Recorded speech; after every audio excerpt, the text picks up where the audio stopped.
Hello everyone, Gautam is education hub पर आप सभी का बहुत बहुत स्वागत है। उम्मीद है आप सभी अच्छे होंगे, एग्जाम की तैयारी अच्छे से जारी होगी। आज है 16 सितंबर 2024 और आज की करंट अफेयर की क्लास आप लोगों के सामने। क्लास शुरू करने से पहले आप लोगों से छोटी सी रिक्वेस्ट, अगर आप लोग चैनल पर नए हैं तो प्लीज़ चैनल को सब्सक्राइब कीजिएगा। अगर वीडियो आपको थोड़ी सी भी अच्छी लगे तो लाइक कीजिएगा और ज़्यादा से ज़्यादा शेयर कीजिएगा। आज एक बात आप नोट करके रख लीजिए कि आज की जो क्लास है वो आपके एग्जाम के लिए बहुत ही ज़्यादा इंपॉर्टेंट होने वाली है, क्योंकि आज के क्वेश्चन बहुत अच्छे हैं और उनमें जो इन्फॉर्मेशन है वो स्टैटिक जीके के अकॉर्डिंग जो है वो आपके एग्जाम के लिए बहुत इंपॉर्टेंट होने वाली है। तो कॉपी पेन लेकर बैठिएगा और जो भी इसमें इंपॉर्टेंट पॉइंट्स आते हैं प्लीज़ उनको नोट करके रखिएगा।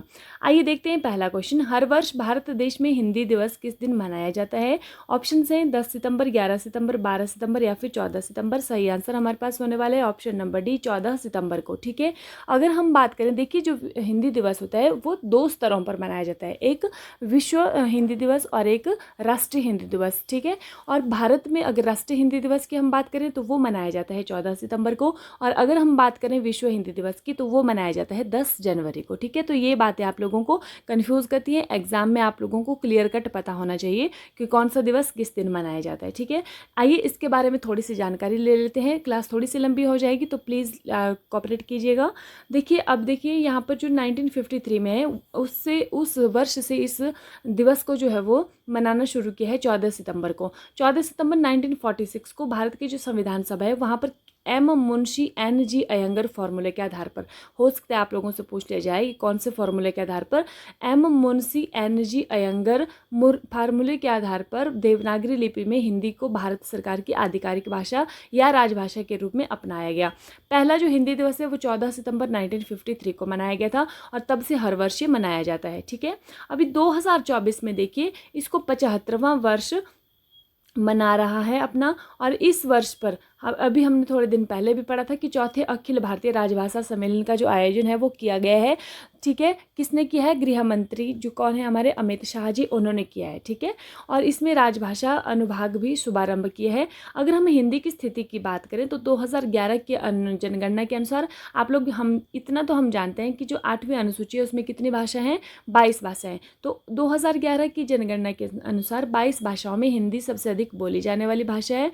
और कितनी, कौन सी भाषा बोली जाती है? हिंदी 43.63%, बंगाली 8.03%, मराठी 6.86%, तेलुगु 6.70%, तमिल 5.70। मैं इतना बोलती हूँ कि और किसी एग्जाम में तो मुझे नहीं पता कि इतना ज़्यादा डिटेल में पूछेंगे या नहीं, लेकिन हो सकता है आप लोगों को अगर टीचिंग का एग्ज़ाम है और वो भी खासकर लैंग्वेज का एग्ज़ाम है, जैसे कि एलटी का है या कोई भी, तो उसमें आप लोगों से ये पूछा जा सकता है। तो प्लीज़ अगर आप ऐसे किसी एग्ज़ाम की तैयारी करें तो इन चीज़ों को नोट करके रख लीजिएगा। हिंदी दिवस और विश्व हिंदी दिवस की मैंने आपको पहले भी बता दिया है कि विश्व हिंदी दिवस 10 जनवरी को मनाया जाता है। ठीक है, और पहला जो है वो 2006 को मनाया गया था, 10 जनवरी 2006 को। और 1975 को पहला विश्व हिंदी सम्मेलन हुआ था, 10 जनवरी 1975 को। कहाँ पर हुआ था? नागपुर में आयोजित हुआ था। ठीक है, ये भी टीचिंग के एग्ज़ाम के लिए इम्पॉर्टेंट है, पर किसी भी एग्ज़ाम में पूछा जा सकता है। अगर हम हिंदी की संवैधानिक स्थिति की बात करें कि संविधान में हिंदी को कौन सा, कहाँ पर स्थान है, तो संविधान का तो अनुच्छेद 343(1) है, वहाँ पर हिंदी तथा अंग्रेजी को भारत सरकार की आधिकारिक भाषा माना गया है। ठीक है, पहले इसको 15 वर्षों के लिए आधिकारिक बनाया गया था, इसके बाद इसकी जो स्थिति है संसद तय करेगी, ऐसा कहा था। ठीक है, 1963 में संसद ने राजभाषा अधिनियम पारित किया और 67 में संशोधित किया गया इसको। ठीक है, और इसके साथ इसको आधिकारिक राजभाषा बनाया गया। अभी देखिए, हिंदी भाषा को बढ़ावा देने का प्रयास किया जा रहा है। तो 1955 के संविधान का अनुच्छेद 344(1) के अनुसार इसको राजभाषा आयोग की स्थापना की गई। अभी जो राजभाषा आयोग की स्थापना है इसकी अध्यक्षता देखिए बाल गंगाधर खेर की अध्यक्षता में इसकी सिफारिशें भी की गई थी। तो ये भी पूछा जा सकता है कि राजभाषा जो आयोग है उसकी जो सिफारिश की गई थी वो किसके कहने पर की गई थी? बाल गंगाधर खेर की आयोग के आधार पर। ठीक है, 1975 में इसको हिंदी भाषा के उपयोग को बढ़ावा देने के लिए गृह मंत्री की अध्यक्षता में राजभाषा विभाग की स्थापना की गई। ठीक है, चौथे, अगर अखिल भारतीय राजभाषा सम्मेलन की हम बात करें तो अभी हाल ही में हमने पढ़ा है कि इसका आयोजन हुआ है, चौथे नंबर का आयोजन है ये।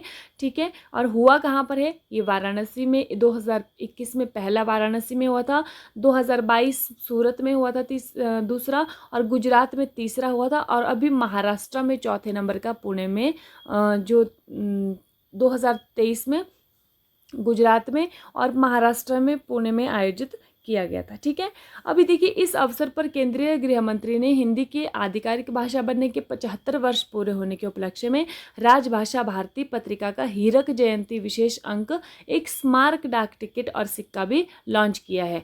गृह मंत्री ने राजभाषा गौरव और राजभाषा कीर्ति पुरस्कार भी प्रदान किए। ठीक है, और गृह मंत्री कौन है ये तो आप लोग जानते हैं, अमित शाह जी। तो इन्होंने भारतीय भाषा अनुभाग का शुभारंभ भी किया है और केंद्रीय गृह मंत्री और सहकारिता मंत्री अमित शाह ने भारतीय भाषा अनुभाग का शुभारंभ किया। ठीक है, तो इसमें जितना भी स्टैटिक जीके का पोर्शन है ना, ये आप लोगों के लिए इंपॉर्टेंट रहने वाला है। कॉपी लेकर नोट कर लीजिए, मेन पॉइंट आप लोग नोट करके रखिए। हाल ही में G20 मंत्री स्तरीय किसान बैठक कहाँ पर हुई है, तो ये हुई है ब्राज़ील के अंदर। देखिए एक बात मैं आप लोगों को क्लियर कट बता देना चाहती हूँ, जो G20 की जो 2023 की बैठक थी ना, 2023 की बैठक हुई थी हमारे जो 2023 में अध्यक्षता था वो कर रहा था भारत। तो इसका मतलब है कि G20 की जो भी बैठक हो वो 2023 में भारत में ही हुई थी। ठीक है, और अब 2024 की जो अध्यक्षता कर रहा है जी वो कर रहा है ब्राज़ील। ठीक है, तो अब 2024 की जो भी अध्यक्षता करने वाला है, जो भी बैठक होने वाली है वो होने वाली है ब्राज़ील के अंदर। तो इतना तो आप लोगों को अपने दिमाग में बिठा लेना है। ठीक है, तो अभी ब्राज़ील के अंदर हुई है ये। हाल ही में भारतीय नौसेना ने पनडुब्बी पलायन प्रशिक्षण सुविधा शुरू की है, उसका क्या नाम है, तो उसका नाम है विनेत्रा। क्या नाम है उसका, विनेत्रा। अभी क्वेश्चन आपसे इस तरह से भी एग्जाम में पूछा जा सकता है कि हाल ही में चर्चा में रहा विनेत्रा क्या है। ठीक है, तो विनेत्रा क्या है, विनेत्रा है पनडुब्बी पलायन प्रशिक्षण सुविधा। क्या है ये, पनडुब्बी पलायन प्रशिक्षण सुविधा। ठीक है, थोड़ा सा जान लेते हैं इसके बारे में। 13 सितंबर 2024 को आंध्र प्रदेश के विशाखापत्तनम में INS सातवाहन ने अपने प्रमुख पनडुब्बी प्रशिक्षण अड्डा, कौन सा है, स्वदेशी रूप से डिजाइन किया है और विकसित किया है कलवरी पनडुब्बी। कौन सी पनडुब्बी की बात हो रही है, कलवरी पनडुब्बी की यहाँ पर बात हो रही है। तो उसके पलायन के लिए प्रशिक्षण सुविधा शुरू की है और ये भारतीय नौसेना कमान के अधीन है और इसका नाम है विनेत्रा। ठीक है, ये जो विनेत्रा है ये क्या है, कलवरी पनडुब्बी पलायन प्रशिक्षण सुविधा का नाम है। ठीक है, और जिसका अर्थ प्रशिक्षक है, का निर्माण L&T डिफेंस कंपनी द्वारा किया जा रहा है। ठीक है, अब ये कलवरी पनडुब्बी क्या है, देखिए भारतीय जो नौसेना है उसने प्रोजेक्ट 75 के तहत निर्माण किया था कुछ पनडुब्बियों का। ठीक है, तो उसी के अंदर जो है वो कलवरी श्रेणी की पनडुब्बी भी आती है। 2005 में भारत और फ्रांस ने 6 पारंपरिक स्कॉर्पियन श्रेणी की पनडुब्बियों के निर्माण के लिए सौदा किया था $3.75 बिलियन का। तो फ्रांसीसी जो कंपनी है नेवल ग्रुप और मुंबई स्थित Mazagon dock shipbuilders limited को इसका निर्माण करना था इसके तहत। ठीक है, और प्रोजेक्ट 75 के तहत कौन कौन सी पनडुब्बी बनी है, तो आइए देख लेते हैं जरा एक बार। इसके तहत जो है वो कलवरी श्रेणी की 6 पनडुब्बियाँ हैं। तो एक है INS कलवरी, एक है INS खंडेरी, INS करंज, INS वेला, INS वागीर और INS वागशीर। ठीक है, कौन कौन सी हैं, कलवरी, खंडेरी, करंज, वेला, वागीर, वागशीर। यह आपको याद होनी चाहिए कि प्रोजेक्ट 75 के तहत 6 पनडुब्बियों का निर्माण, कौन कौन सा, कलवरी, खंडेरी, करंज, वेला, वागीर, वागशीर। ठीक है, तो ये जो छठी पनडुब्बी INS वागशीर का समुद्री परीक्षण जो है वो अभी चल रहा है। ठीक है, और देखिए भारतीय नौसेना में वर्तमान में 16 पारंपरिक पनडुब्बियों और 2 परमाणु संचालित पनडुब्बियों जो कि INS अरिहंत और INS अरिघात का संचालन कर रही है। अभी हमने पढ़ा था ना कि दूसरे वाला स्वदेशी जो INS है वो कौन सा है, तो कौन सा है ये, INS अरिघात। ठीक है, क्वेश्चन नंबर नेक्स्ट है, हाल ही में कर्मा त्यौहार धूमधाम के साथ कहाँ मनाया जा रहा है, तो ये मनाया जा रहा है झारखंड के अंदर। किस त्यौहार की बात हो रही है, कर्मा त्यौहार की बात हो रही है, जो कि कहाँ पर मनाया जा रहा है, झारखंड के अंदर मनाया जा रहा है। नेक्स्ट, ब्रिक्स के राष्ट्रीय सुरक्षा सलाहकारों का सम्मेलन 2024 कहाँ पर आयोजित किया गया था, तो ब्रिक्स के राष्ट्रीय सुरक्षा सलाहकारों का जो सम्मेलन है वो कहाँ पर, सेंट पीटर्सबर्ग रूस के अंदर आयोजित किया गया था। ठीक है, तो सेंट पीटर्सबर्ग कहाँ पर है, रूस में है। और ब्रिक्स की अगर हम बात करें तो ब्रिक्स में वर्तमान में 10 देश हो चुके हैं। पहले कितने थे जी, पहले 5 देश थे। पहले कौन कौन से देश थे, Brazil, Russia, Russia, India, China और साउथ अफ्रीका। ठीक है, कौन कौन से थे? ब्राज़ील, रशिया, इंडिया, चाइना और साउथ अफ्रीका। और इसकी बैठक भी इसी तरह से चलती थी कि पहले ब्राज़ील में हो गई, फिर रशिया में, फिर इंडिया में, फिर नेक्स्ट ईयर चाइना में, फिर नेक्स्ट ईयर साउथ अफ्रीका में, फिर घूम के फिर से Brazil, Russia, India, China, south Africa, इस तरह से चलती थी। लेकिन अब जो है वो इसमें 5 देश प्लस 5 कंट्रीज़ और हो गई हैं। कौन कौन सी हुई हैं आइए देखते हैं। भारत, ब्राज़ील, रूस, दक्षिण अफ्रीका, चीन, ये तो पहले से थे। अभी मिस्र, संयुक्त अरब अमीरात, ईरान, इथियोपिया, सऊदी अरब, कौन कौन से 5 देश और मिले हैं? मिस्र, यूएई, ईरान, इथियोपिया, सऊदी अरब। देखिए ये लोग, ये जो क्वेश्चन है ना, इसमें इतनी बातें तो आप लोगों को पता होनी चाहिए कि ब्रिक्स में 5 कंट्रीज कौन कौन सी और मिली हैं। कौन कौन सी मिली हैं? मिस्र, यूएई, ईरान, इथियोपिया, सऊदी अरब। ठीक है, तो इन सभी के जो राष्ट्रीय सुरक्षा सलाहकार हैं कौन कौन से? एनएसए, नेशनल सिक्योरिटी एडवाइज़र, जो कि इन्होंने यहाँ पर भाग लिया है। ठीक है, तो अभी इसकी जो मेज़बानी है वो रूस ने की है। और रूस के जो राष्ट्रीय सुरक्षा सलाहकार है वर्तमान में सर्गेई शोइगु हैं। ऐसा क्वेश्चन हो सकता है पूछ लिया जाए, पर संभावना थोड़ी सी कम है। मलेशिया ने ब्रिक्स समूह की सदस्यता के औपचारिक रूप से आवेदन किया है। अभी देखिए, ब्रिक्स समूह की सदस्यता के लिए मलेशिया ने कहा कि भाई हमें भी इसके अंदर मिलना है। और एक बात और, मना किसने किया था ब्रिक्स में मिलने से? अर्जेंटीना ने इनकार किया था, ये भी आप लोगों को पता होना चाहिए। थाईलैंड के बाद अब मलेशिया है जो दूसरा दक्षिण पूर्व एशियाई देश है जिसने ब्रिक्स की सदस्यता के लिए आवेदन किया है। तो ब्रिक जो है वो ब्राज़ील, रूस, भारत और चीन का संक्षिप्त रूप है। सबसे पहले जब स्थापना हुई थी ना तो वो ब्रिक की हुई थी। ठीक है, जिसमें कि ब्राज़ील, रूस, भारत और चीन था। लेकिन 2010 में इसकी स्थापना 2009 में हुई थी। ठीक है, तो 2010 में कौन शामिल हो गया? फिर दक्षिण अफ्रीका इसमें शामिल हो गया, फिर ये ब्रिक्स बन गया। ठीक है, और 1 जनवरी 2024 को जो 5 देश अभी मैंने गिनाए, मिस्र, इथियोपिया, ईरान, सऊदी अरब और यूएई, इसमें शामिल हो गए और अब इसमें 10 मेंबर्स हो चुके हैं। ठीक है, नेक्स्ट, कौन सा देश जो है वो द्विपक्षीय सैन्य अभ्यास अल नजह के 5वें संस्करण की मेजबानी करने वाला है? तो ये अल नजह जो संयुक्त अभ्यास है, संयुक्त नहीं, द्विपक्षीय सैन्य अभ्यास है, ये भारत और ओमान के बीच में होता है। ये भी आप लोगों को ध्यान रखना है। ठीक है, सीधा क्वेश्चन पूछा जाएगा कि अल नजह किन दो देशों के बीच में होता है? भारत और ओमान के बीच में होता है। ठीक है, अभी देखिए ये जो भारत वायुसेना और शाही ओमान वायुसेना के बीच में भी एक द्विपक्षीय अभ्यास होता है। तो उसका नाम क्या है? उसका नाम है व्यायाम ईस्टर्न ब्रिज। क्या नाम है उसका? व्यायाम ईस्टर्न ब्रिज। और एक जो है वो भारतीय नौसेना और भारतीय जो ओमान की नौसेना है उसके बीच में भी होता है। तो उसका नाम क्या है? उसका नाम है नसीम अल बह। क्या नाम है उसका? नसीम अल बह। ठीक है, ये आपको पता होना चाहिए, हो सकता है आपके किसी एग्जाम में पूछ लिया जाए। हाल ही में चर्चा मेरे 16वें बहुपक्षीय अभ्यास काकाडू का संबंध किससे है? तो ये जो काकाडू का संबंध है जी, ये है ऑस्ट्रेलिया से। किससे है? ऑस्ट्रेलिया से भी। और ये बहुपक्षीय अभ्यास है, इसमें 1 देश, 2 देश, 3 देश इस तरह से नहीं है, लेकिन इसमें 30+ कंट्रीज़ हैं। कितनी कंट्रीज़ हैं? 30+ कंट्रीज़ हैं। और इसकी जो मेजबानी है वो कौन कर रहा है?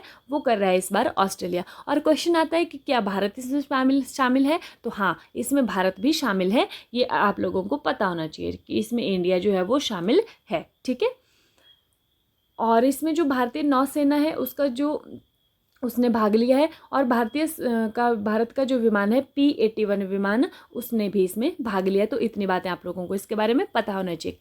काकाडू ऑस्ट्रेलिया मेजबान है। ठीक है, 30+ कंट्रीज़ हैं। भारत का P-81 विमान है और भारतीय नौसेना ने इसमें भाग लिया है, ये भी आपको पता होना चाहिए। नेक्स्ट, हाल ही में मतदाताओं को सभी स्तरों पर देश के न्यायाधीशों के चुनाव की अनुमति प्रदान करने वाला दुनिया का पहला देश कौन सा है? तो ये है मैक्सिको। कौन सा देश है? मैक्सिको। हो सकता है आपको क्वेश्चन ना समझ आया हो तो अभी समझ लीजिए। देखिए, मैक्सिको एक ऐसी कंट्री बन गई है दुनिया की जिसमें कि न्यायाधीश चाहे किसी भी स्तर पर हो। ठीक है, चाहे वो सुप्रीम कोर्ट के हो, चाहे हाई कोर्ट के हो, चाहे वो लोकल कोर्ट के हो, तो मतदाताओं को ये अधिकार मिल चुका है कि उन न्यायाधीशों को मतदाता चुनेंगे। ठीक है, तो जिस तरह से हम अपने MLA के लिए वोट डालते हैं, अपने वो प्रधानमंत्री के लिए वोट डालते हैं। ठीक है, तो इसी तरह से ये किसके लिए वोट डालेंगे? न्यायाधीशों के लिए डालेंगे, और सभी स्तरों के न्यायाधीशों के लिए डालेंगे यहाँ के मतदाता। तो ये दुनिया का फर्स्ट कंट्री ऐसा बन चुका है मैक्सिको। ठीक है, हाल ही में केंद्र सरकार ने मिशन मौसम के लिए कितने बजट को मंजूरी दी है? तो मिशन मौसम को मंजूरी दी है 2000 करोड़ रुपए के बजट के लिए, और ये 2 वर्षों के लिए मिली है। इतना भी आप लोगों को पता होना चाहिए। ये मिशन मौसम क्या है? इसको कैबिनेट की मंजूरी, प्रधानमंत्री जी की जो मंजूरी है वो मिल चुकी है। 2 वर्ष के लिए मिली है। 2000 करोड़ रुपए इसके लिए अलॉट हुए हैं। और कौन सा मंत्रालय है? पृथ्वी विज्ञान मंत्रालय है इसका। और सटीक भविष्यवाणी, मौसम का पूर्वानुमान, वायुमंडल की निगरानी जो है वो इसके तहत आने होने वाले हैं। ठीक है, अब कितना क्या हो पाएगा ये तो भगवान ही राम ही जाने। ठीक है, लेकिन फिर भी आप लोगों को ये पता होना चाहिए। ठीक है, वर्ष 2024 का क्वाड लीडर्स सम्मेलन कहाँ पर आयोजित होगा? विलमिंगटन, सूरत, मेलबर्न, इनमें से कोई नहीं। क्वाड लीडर्स सम्मेलन की बात हो रही है तो कहाँ पर आयोजित होने वाला है? ये होने वाला है विलमिंगटन के अंदर। अब आप लोग पूछेंगे कि ये विलमिंगटन कहाँ पर है, तो मैं पहले ही बता देती हूँ, ये है यूएसए के अंदर। ठीक है, अमेरिका में क्वाड का जो लीडर्स सम्मेलन है ये विलमिंगटन के अंदर होने वाला है। अब आप लोगों को ये भी पता होना चाहिए कि क्वाड के अंदर कौन कौन सी कंट्रीज हैं। तो जी क्वाड के अंदर हमारे पास 4 कंट्रीज आती हैं। उसमें हमारे पास एक तो आता है ऑस्ट्रेलिया, दूसरा हमारे पास आता है यूएसए मतलब अमेरिका, हमारे पास आता है इंडिया और हमारे पास आता है जापान। ठीक है, कौन कौन सी कंट्रीज हैं? ऑस्ट्रेलिया, यूएसए, इंडिया और जापान। ठीक है, तो इन चारों देशों के बीच में एक युद्ध अभ्यास भी होता है जिसको कि हम बोलते हैं मालाबार युद्ध अभ्यास। क्या होता है वो? मालाबार युद्ध अभ्यास। ठीक है, इतना आप लोगों को पता होना चाहिए। और क्वाड की अगर हम बात करें तो अभी जो देखिए 2024 में यूएसए में हुआ ये विलमिंगटन में, और 2025 में ये भारत के अंदर होने वाला है। ऑस्ट्रेलिया, भारत, जापान, अमेरिका, ये मैंने आपको बता दिया कि ये इसके अंदर कंट्रीज हैं। 2007 में इसकी जो संकल्पना है किसने की थी? जो जापान के पूर्व प्रधानमंत्री शिंजो आबे ने की थी, लेकिन इसकी जो स्थापना है वो 2017 के अंदर होती है। ठीक है, तो आज की क्लास बहुत ही इंपॉर्टेंट है। मैंने कहा कि जितना करंट के हिसाब से उससे ज़्यादा कहीं ज़्यादा ये स्टैटिक के पोर्शन भी आप लोगों के लिए इसका जो इम्पॉर्टेंट है। रिवीजन देख लीजिए कल की क्लास का, रिवीजन ही क्लास ही थी। हमने 1 से 15 जो सितंबर का है वो रिवीजन किया था, लेकिन ये उससे पहले वाले क्लास का रिवीजन है। ठीक है, हाल ही में एशियाई क्रिकेट परिषद महिला अंडर 19 एशिया कप का शुभारंभ कहाँ पर हुआ है? तो ये हुआ है मलेशिया के अंदर। नेक्स्ट, किस देश के पूर्व राष्ट्रपति अल्बर्टो फुजीमोरी का निधन हुआ है? तो ये थे पेरू के पूर्व राष्ट्रपति। हाल ही में एनपीसीआई ने भारत में यूपीआई भुगतान सीमा 1 लाख से बढ़ाकर कर दी है 5 लाख रुपए। नेक्स्ट, हाल ही में केंद्रीय मत्स्य पालन, पशुपालन और डेयरी मंत्री राजीव रंजन सिंह उर्फ लल्लन सिंह ने कौन सा ऐप लॉन्च किया है? तो इसका नाम है रंगीन मछली ऐप। हाल ही में किस राज्य सरकार ने वर्दीधारी सेवाओं में अग्निवीरों के लिए 10% आरक्षण और उम्र में 3 वर्ष की छूट देने का निर्णय लिया है? तो ये किया है ओडिशा सरकार ने। नेक्स्ट, हाल ही में सोशल मीडिया प्लेटफॉर्म पर 100 करोड़ फॉलोअर्स पूरे करने वाले पहले खिलाड़ी कौन बने? तो ये बने हैं क्रिस्टियानो रोनाल्डो। ठीक है, हाल ही में किस राज्य सरकार ने 17 सितंबर को प्रजापालन दिवस मनाने का निर्णय लिया है? तो किसने किया है भाई? ये किया है तेलंगाना ने। ठीक है, तो हाल ही में नेक्स्ट है, हाल ही में भारत सरकार ने पोर्ट ब्लेयर का नाम बदल कर क्या रखा है? तो इसका नाम रखा है श्री विजयपुरम। हाल ही में डीआरडीओ और भारतीय नौसेना के द्वारा VLSRSAM का सफल परीक्षण कहाँ पर किया गया है? तो ये किया गया है चांदीपुर ओडिशा के अंदर। ठीक है, और ये जो VLSRSAM की फुल फॉर्म क्या है? Vertical launch short range surface to air missile. ठीक है, range, short range surface to air missile. हाल ही में अंतर्राष्ट्रीय एमी अवार्ड की मेजबानी करने वाले पहले भारतीय कौन है? तो ये हैं वीरदास, और ये स्टैंड अप कॉमेडियन है, ये भी आपको पता होना चाहिए। और एमी अवार्ड किस फील्ड में दिए जाते हैं? तो टेलीविजन क्षेत्र में उत्कृष्टता के फील्ड में ये जो है वो टेलीविजन फील्ड में दिए जाते हैं। ठीक है, लास्ट वीडियो का क्वेश्चन आंसर देख लीजिए। भारत में कारगिल विजय दिवस जो है वो किस दिन मनाया जाता है? ये आप लोगों से क्वेश्चन पूछा गया था। तो सही आंसर आप लोगों ने किया था 26 जुलाई, और बहुत अच्छा लगता है जब आप लोग इसके बारे में डिटेल में लिखते हैं। ठीक है, तो 26 जुलाई 1999 को क्या हुआ था? जो भारत और जो किसके बीच में, पाकिस्तान के बीच में जो युद्ध हुआ था उसका अंत हुआ था। ठीक है, तो बहुत दिनों तक 60 डेज तक जो है ये वॉर चला था, उसके बाद ये 99 को ख़त्म हो गया था 26 जुलाई को। ठीक है, तो इसीलिए इसी उपलक्ष्य में हम विजय दिवस मनाते हैं, तो ये आप लोगों को पता होना चाहिए। टुडेज क्वेश्चन आप लोग देख लीजिए। आज का क्वेश्चन आप लोगों के लिए क्या है? हाल ही में भारतीय नौसेना ने किस देश के साथ संयुक्त सैन्य अभ्यास वरुण का आयोजन किया है? तो आप लोगों के पास ऑप्शन है श्रीलंका, फ्रांस, यूएसए, यूएई। और मैं आप लोगों को फिर कहूँगी कि इस क्वेश्चन का तो आप आंसर कीजिए ही कीजिए, लेकिन अगर आप भारत और इसके जो जिस भी देश के साथ ये अभ्यास होता है, ठीक है, अगर उन दोनों देशों के बीच में कौन कौन से और अभ्यास होते हैं वो आप लोग बता दें। वहाँ के राष्ट्रपति कौन है, प्रधानमंत्री कौन है, या फिर उनके उस देश के बारे में अगर कोई और अच्छी चीज़ आपको पता है तो प्लीज़ वो आप लोग शेयर कीजिए। उससे आपका नॉलेज तो एनहांस होता है, साथ साथ में हमारा भी नॉलेज एनहांस हो जाएगा, तो अच्छी बात हो जाएगी। ठीक है, और क्लास में अंत तक जुड़े रहने के लिए आप लोगों का बहुत बहुत धन्यवाद। व्हाट्सएप ग्रुप का लिंक आप लोगों को PDF इसमें डिस्क्रिप्शन में मिल जाएगा। अगर आप लोगों को PDF चाहिए तो वहाँ से आप लोगों को मिलने वाला है। ठीक है, thank you and have a nice day. खुश रहिए, अपना ख्याल रखिए और अपनी तैयारी को डे बाय डे मजबूत रखिए।